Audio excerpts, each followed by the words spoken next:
Spent a little time yesterday talking about a column on Yahoo Sports written by Dan Wetzel. And the title was College Football Playoff Doesn't Need Expansion, It Needs Reform. And Dan Wetzel joins us on the program. Good morning, Dan. How are you? I'm great, Dan. Good to be on. Thank you. Explain the premise for your column, that we don't need expansion, we need reform. Okay, simple. This weekend is the first weekend of the playoff. This weekend is the postseason. This is not regular season college football. Yet our first weekend of the postseason consists of a bunch of games that make zero sense. Okay, first they're called conference championship weekends. These conferences are already decided. Alabama won it. Clemson won it. Oklahoma won it. Washington won it. UCF won it. There's technically a tie between Ohio State and Northwestern, but any known tiebreaker other than the love of purple would go to Ohio State. So we're having championships that have already been decided. It's like college basketball tournaments. They're fun. They make a couple bucks, but that's it. They don't get in the way of the actual NCAA tournament. Now, here they do. So if you take this, we have Alabama could lose this weekend and still advance. That's the first round of your playoff. Clemson could lose and still advance. Notre Dame doesn't have to play. Bunches of teams can win and not advance. It's a waste of time. If you just get rid of this and replace it with 18 playoff, 4 games, and you could have conference champs and whatever, but you're getting Washington at Alabama and UCF at Clemson and Ohio State at Notre Dame and Oklahoma at Georgia. You are now, if that's your slate this weekend, the country is fired up for college football. Like, that would be an absolutely awesome 4 games this weekend. And everyone would be talking college football. Everyone would be excited. And it would make more money. The games would be more meaningful, more historic. You'd play them on campus. Everything would be better. Instead, we are choosing a weekend where the teams that can lose will actually advance. And none of these games make any sense. And no one's excited about the Pac-12 or Clemson Pitt or any of this stuff. And you have style points and everyone arguing. It's the simplest solution at all, because the problem with college football playoff is what weekends you run out of weekends with finals and all this stuff, and you don't want to put the players through a million games, and I get all of that stuff, but we're wasting time with totally meaningless games this weekend simply because that's what we've been doing the last 2 decades. Very simple to get rid of them, make more money, more excitement. Done deal. Everyone's fired up. Well, here's my issue with it, and I like it because I agree. You have some great storylines if you had those games going into the weekend.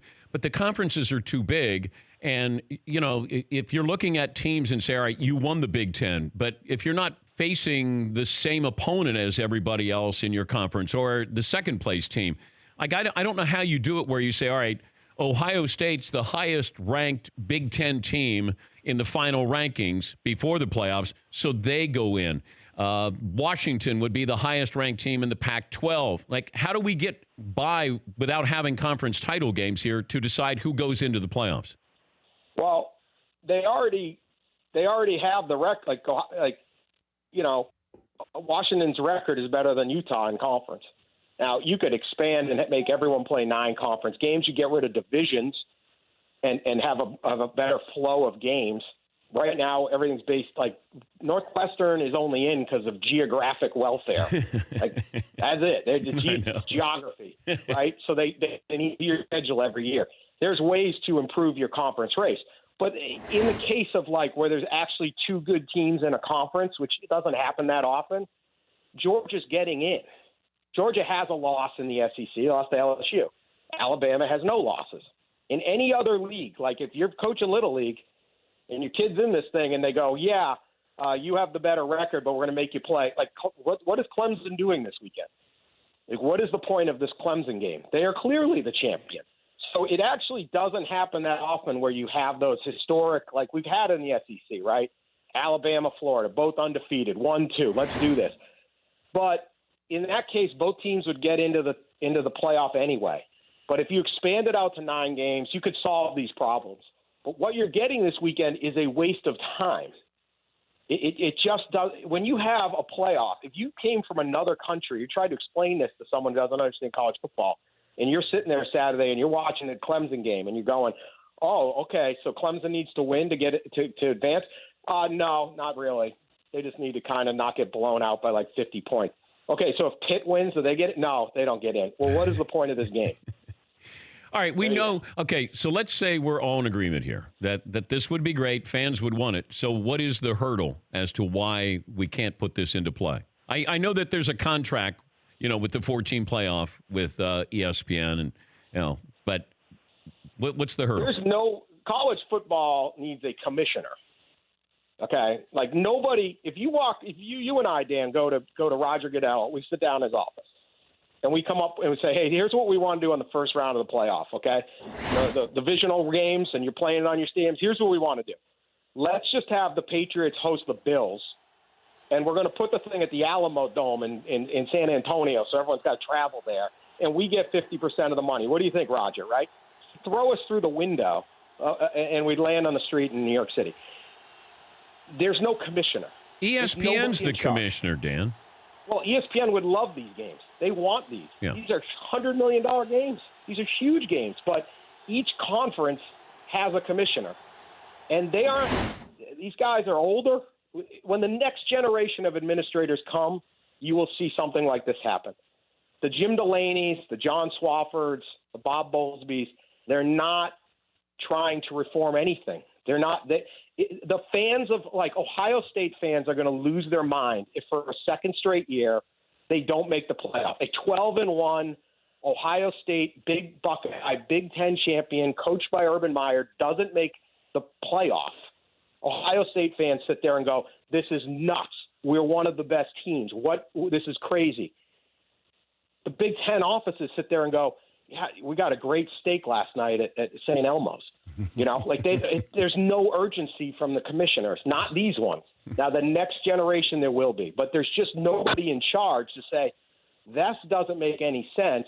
This does. Let's make more money, more meaning, fire up the country. Again, this whole week would be about college football and not, hey, is Oklahoma better than Ohio State? And that debate, which is tiring, it would be all about, oh, my gosh, Ohio State's playing Notre Dame on campus in a playoff game. That's one of the greatest things we've ever seen.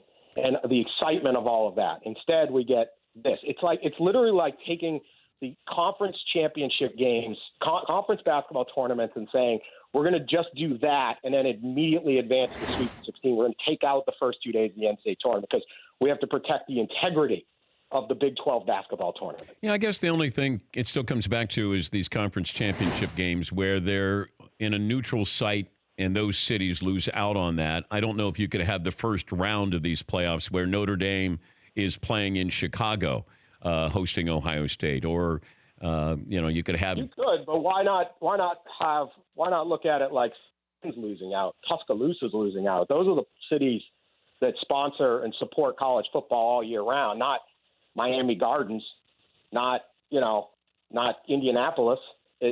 So if you play these things at home, it's a huge event for these smaller cities. So but if you had to, you could stage it. I mean, we could have a game in Indianapolis and one in Charlotte and one in Atlanta and one in Dallas. That's your first 4 games. You can do that. I would just sit there and say anybody who loves college football knows maybe the best thing it has going are its on-campus environments. Yeah. The stadiums are incredible. Plus, home field advantage makes the regular season match. What are we talking about with the NFL right now? And the Patriots host? Who's getting home field advantage? Nobody has ever been at an NFL playoff game in Gillette or Lambeau or anywhere said, man, I wish this thing was down in Tampa. I wish we had all had to travel to Tampa and gone to a game there. No, you sit there and go, this is the greatest thing. This is awesome. We're at Heinz Field for a playoff game. Now, I'm busy, Dan, running, a nationally, broadcast show here. So I don't have time to be able to help you with this. But if I can, you let me know. What would my assignment be to help put this into motion? I don't know. It's going to take time. Okay. Get some coaches involved. We need Saban and Dabo and those guys. They get behind it. Would Saban really want this? Man, you got Paul. Would Saban really want this? I think Saban would if it meant they'd have 9 SEC conference games. He's a big proponent of that. Yeah. What has he got to gain this week?